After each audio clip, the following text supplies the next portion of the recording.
Cette pratique qui est populaire aujourd'hui sous l'appellation Famla tire ses origines de bien avant les empires, mais a été détournée durant la période des empires, pendant les premiers contacts avec les Arabes et les Occidentaux. Vous l'avez compris, dans cette vidéo, nous allons parler du Famla, du fait de donner des gens pour la prospérité financière. Nous allons expliquer comment cette pratique est née et vous verrez qu'à la base, loin de faire du mal, c'était une pratique qui avait pour but de servir la communauté et de maintenir l'harmonie dans les sociétés africaines. Comment est-ce que c'est possible? Oui, vous allez me demander ça. Comment est-ce que c'est possible? Mais tu vois même de quoi on parle? Le Famla, l'origine de la richesse, vendre des gens et tout un tas d'expressions en fonction des peuples et des contrées, est connu et majoritairement popularisé par l'expression ou le terme Famla. Le terme Famla est même tellement populaire au point où ça a dépassé la sphère du territoire africain. C'est vous dire. Or, malgré tout, à bien des égards, c'est une pratique qui est observée dans tous les pays africains. Mais c'est le Famla qui a traversé. Alors, comment est-ce qu'une chose qui, à la base, servait le pays, servait la nation, servait un village, servait une communauté, a fini par devenir une pratique qui terrifie aujourd'hui? Bon, avant de passer à autre chose, on va se mettre d'accord sur les expressions. Je vais changer le terme vendre par le terme donner ou encore liquider. Voilà. Donc, on dira par exemple que ce monsieur a donné son fils aux femmes là. Voilà. Vous êtes intelligent, je suis sûr que vous comprenez pourquoi est-ce que je le fais. Ah oui, il est aussi possible, c'est important de le préciser, il est aussi possible que j'utilise des allusions si jamais le sujet devient difficile à expliquer en français. Voilà. Vous êtes très intelligent, je suis sûr que vous comprendrez. Revenons maintenant. Cette notion, le Famla, est une chose que je connais depuis très jeune, mais sans vraiment comprendre. Un peu comme les coefficients, voilà. Quand mes grands frères parlaient des coefficients, cette matière, c'est coefficient 3, c'est coefficient 2, etc. Je ne connaissais pas. Et même quand on m'expliquait, je pensais avoir compris, mais je ne connaissais pas. Ce sont des notions que tu peux connaître, mais tant que tu n'es pas arrivé au lycée, dans le cas des coefficients, la notion même de coefficient est très floue. Voilà, c'est en fait ça. Pour l'histoire, quand je vivais en Consamba, j'avais un camarade de classe assez fragile, mais qui était très provoquant, voilà. Typiquement le genre de personne qui était très frêle, physiquement faible même mentalement, hein, du genre où tu le menaces, il se met à pleurer et tout ça là, mais qui était permanemment en train de chercher des conflits. Je dis il achetait les problèmes. Je dis il était permanemment en train de chercher les conflits. C'est-à-dire que parfois, tu passes même seulement ta route et il trouve une raison de vouloir se battre contre toi. Il avait donc de petits gestes qui énervent et qui te poussent à aller dans tes retranchements pour que tu bagarres contre lui. Quand tu es enfant et que tu as grandi comme nous, tu ne réfléchis pas. Quand quelqu'un t'énerve trop, c'est l'enchamsement, tu ne veux rien entendre. Par exemple, une fois, nous étions en train de jouer au ballon. Ceux qui ont fréquenté en Afrique savent de quoi je parle. Vous n'avez pas le temps parfois de rentrer chez vous, de vous échanger, de vous préparer et de revenir jouer. Donc quand l'école finit, c'est le moment là, c'est le meilleur moment en fait pour jouer. Parce qu'une fois chez vous, vous ne reverrez vos amis que le lendemain. Certains habitent même dans des quartiers beaucoup plus loin que chez vous. Et comme vous sortez de l'école, puisque vous jouez en fin de l'école, vous avez encore votre tenue. Et ce que l'on faisait généralement, c'est qu'une équipe gardait sa tenue et l'autre équipe retirait le haut de la tenue uniquement. C'était l'astuce qu'on avait trouvée pour pouvoir déterminer rapidement dans le jeu, dans le feu de l'action, qui était notre allié et qui était notre adversaire. Et donc notre camarade qui était fragile, était sur la touche, il était dehors et il avait refusé de jouer avec nous pour X raisons. Je ne me rappelle plus exactement la raison pour laquelle il ne voulait pas jouer avec nous. Et ce camarade-là voit un autre camarade qui lui jouait avec nous passer près de lui pour aller chercher le ballon qui avait été mis hors jeu. Et il attrape sa tenue et déchire un bout spontanément. Genre, il passe, il attrape la tenue, il déchire un bout. Donc celui qui a la victime, celui dont la tenue a été déchirée, dont le vêtement a été déchiré, pète un câble. Il ne comprend pas ce qui se passe. Il ne comprend même pas pourquoi est-ce qu'on a déchiré sa tenue. C'est-à-dire, est-ce que c'est parce qu'il est passé devant lui? Est-ce que c'est parce qu'il ne jouait pas? Personne ne comprenait la situation. Et vous vous doutez bien, ça part en sucette, vous voyez. Et c'est là que la victime a explosé. Il s'est mis en colère. Il a foncé vers l'autre garçon parce qu'il voulait le battre. Oui, c'est l'expression que je dois employer. Il était vraiment énervé. Partait pour le frapper et tout le monde l'arrête, l'en empêche. Tout le monde le retient. C'était une mobilisation générale. Et pour le raisonner, il y a un autre avec qui il était beaucoup plus ami, vraiment son combi plus proche. Il lui dit, et je cite, « Tu sais très bien qu'on l'a liquidé, qu'on l'a donné. Si tu le touches là et qu'il tombe, ce sont tes parents qui auront encore les problèmes. Donc mieux, tu laisses seulement, tu rentres chez ta mère et tu expliques la situation. » Bon, évidemment, le jeu s'est arrêté là, mais j'étais curieux, je voulais en savoir plus. Je ne comprenais pas. Comment ça, on l'a donné? Comment ça, il a été liquidé? Je ne comprenais pas. C'est quoi cette histoire, donner son enfant, etc., etc. Et donc, j'ai eu plusieurs histoires par la suite de ce genre en grandissant et tout. Des histoires où ce sont des parents qui ont donné leurs enfants pour devenir riches. Et autres histoires de ce genre, vraiment, quand vous êtes sur le continent, il y en a plein. Et je n'avais jamais vraiment compris comment est-ce que c'était possible. D'ailleurs, dans certains cours de français, quand on parlait du sens littéral, du sens figuré et autres, il y avait cette phrase-là qu'un professeur avait dit un jour, que c'est incongru de dire qu'on a donné son enfant, parce que donner son enfant relève de X, Y, sauf en cas de servitude forcée, la servitude qui s'est passée pendant 5 siècles, etc.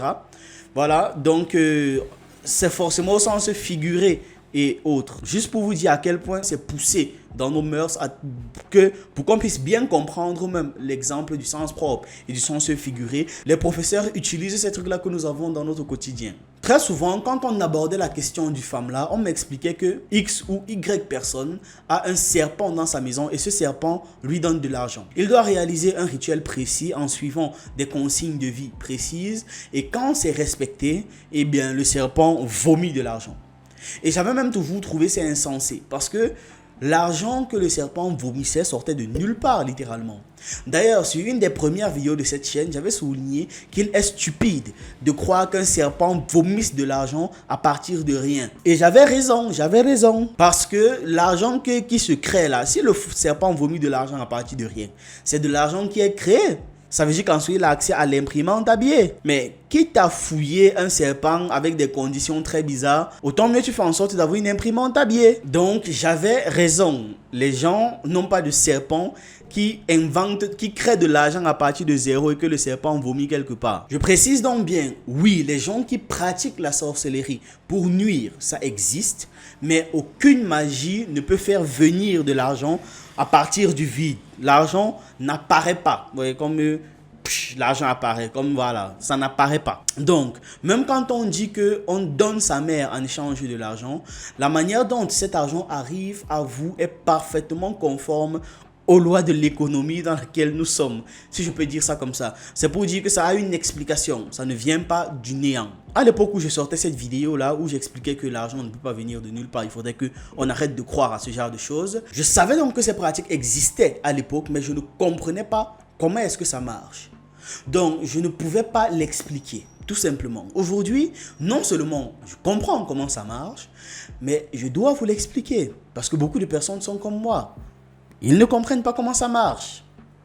Vous l'avez compris, dans cette vidéo, nous allons parler du FAMLA, du fait de donner des gens pour la prospérité financière. Nous allons expliquer comment cette pratique est née et vous verrez qu'à la base, loin de faire du mal, c'était une pratique qui avait pour but de servir la communauté et de maintenir l'harmonie dans les sociétés africaines.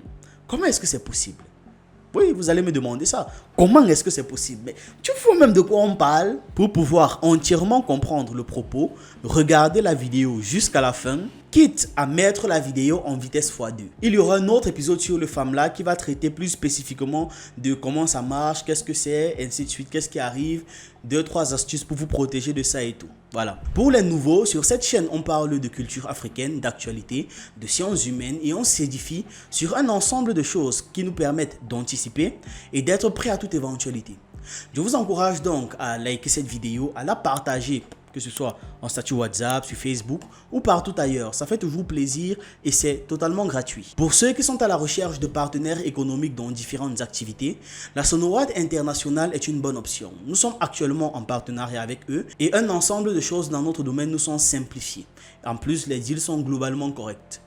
Aussi, notre équipe offre des services de graphisme 2D, 3D, de montage vidéo, d'animation et de conception de sites internet. Si vous avez besoin de nos services, vous pouvez nous contacter via ce numéro. Vous pouvez aussi vous servir du lien WhatsApp en description ou tout simplement scanner le QR code qui s'affiche à l'écran.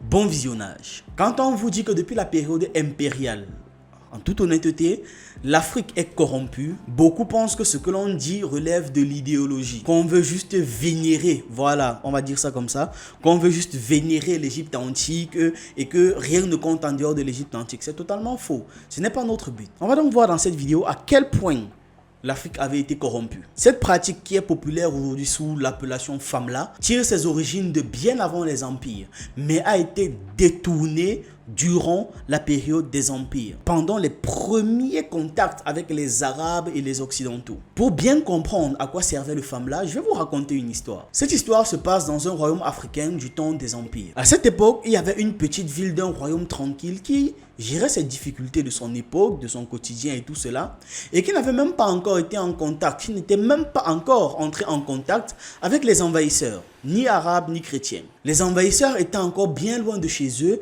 bien loin de leur village. Dans cette ville, il y avait un monsieur très intelligent appelé Zoumla. Zoumla était une de ces personnes, une de ces gens dont l'intelligence extrême, même entouré d'autres personnes très intelligentes, le poussait à se sentir supérieur. Voilà, on va dire ça comme ça. Donc, au lieu de contrôler son intelligence pour le mettre au service de tout le monde, il laissa son intelligence le contrôler et n'être qu'au service de lui-même. Et quand vous pratiquez de la science sans conscience, ça finit rarement bien.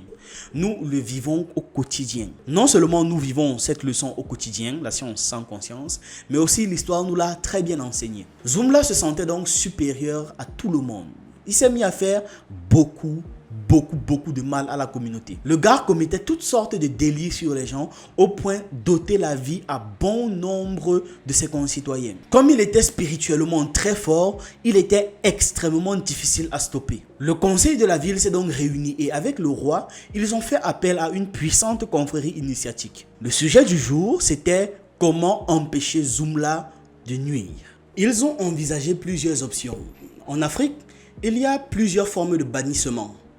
Il y a le bannissement temporaire. Une personne peut avoir causé du tort. On demande à cette personne d'aller quelque part seule, peut-être pendant 6 mois. Dans le livre Le monde s'effondre de Chinua Achebe, le personnage principal par exemple avait été banni pendant 7 ans. Et les 7 ans là, il les avait purgés entre guillemets dans le village de sa mère. Il y a les bannissements des gens qui font 30 jours, 40 jours. C'est en fonction de la lourdeur de l'acte qui a été posé. Ce genre de punition, c'est donc pour des personnes qui ont causé du tort mais qui ne sont pas un danger permanent pour la communauté. Maintenant, il y a des bannissements définitifs. Vous allez être chassé pour ne plus jamais revenir. Et vous allez être chassé sans rien. C'est tout l'intérêt.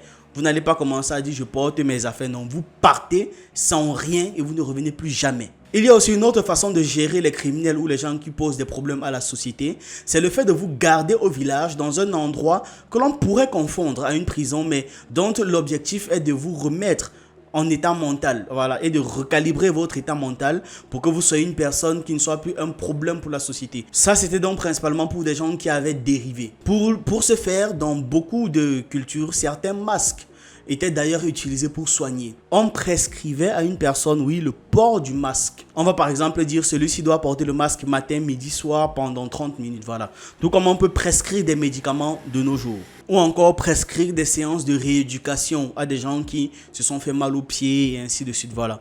Donc on prescrivait les masques pour que ces masques-là recalibrent leurs énergies et leur esprit. Donc que ça remette en place l'ensemble de ces dimensions spirituelles qui ont été brisées. Voilà donc une des fonctions du masque dans notre culture, soigner. Ces 3 solutions, c'était les solutions classiques et plus ou moins efficaces en fonction du problème à résoudre. Sauf qu'aucune de ces solutions n'était applicable sur Zoumla. Aucune. Si Zoumla se faisait bannir, il allait devenir un problème pour d'autres villes et d'autres villages. Il allait tuer des gens dans d'autres villes et dans d'autres villages. Ce n'est pas bon.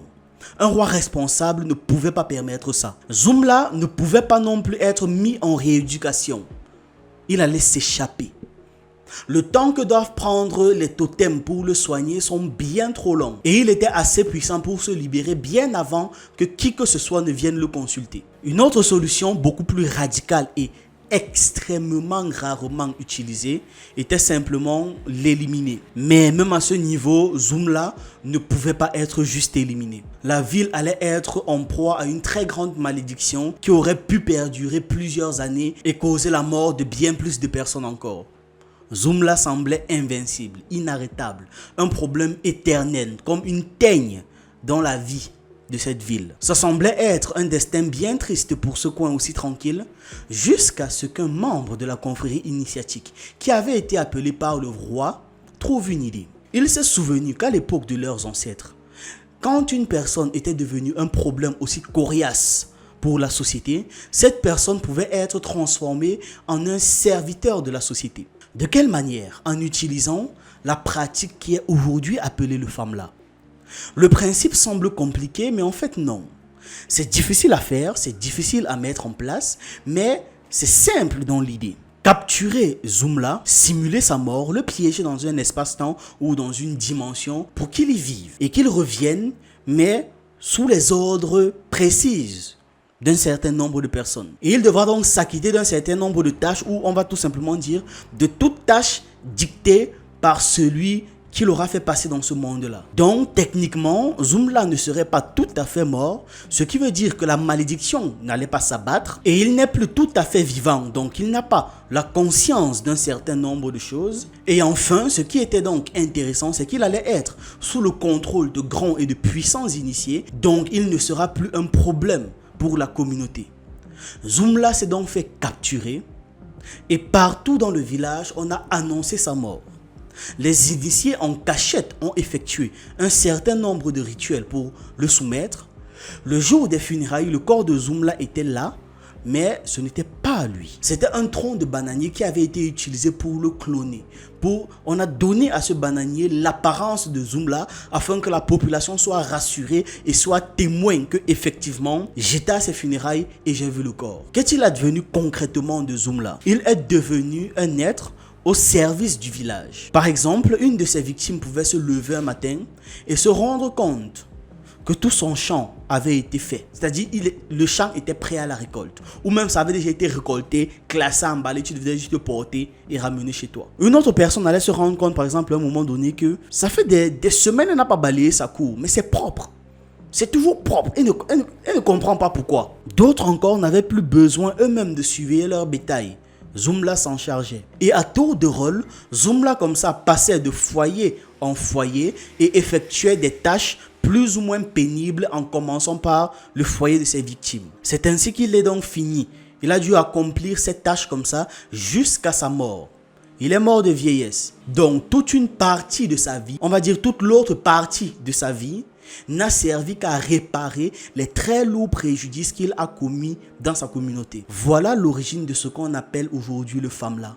C'était le moyen utilisé par les rois pour punir les criminels de haut rang qui avaient fait trop d'exactions. Ils avaient fait trop de gaffes. Arrivé à un certain nombre de choses faites dans la communauté, faites tout simplement, on ne pouvait pas se contenter de vous bannir. Vous deviez réparer vos torts de gré ou de force. Vous étiez obligé, adjoint, de réparer les souffrances que vous avez infligées à d'autres. Et donc, par la suite, avec la cupidité grandissante dans le cœur de certains, ils se sont mis à donner leurs enfants qui n'avaient rien fait de mal, ou encore à donner des gens de la communauté qui n'ont rien fait de mal, non pas pour travailler pour la communauté, non pas pour punir des exactions, mais pour travailler dans le seul but d'enrichir et de les grandir personnellement. Donc, ils ont commencé à donner des gens aux femmes là pour que ces gens donnés travaillent uniquement pour eux, travaillent dans leur champ, dans leur ferme, etc., etc. Imaginez avoir la possibilité de cultiver en une nuit 10 hectares de terre. 10 hectares de terre qui vous appartiennent, en une nuit, c'est prêt. Le famla a donc fini par servir à ça.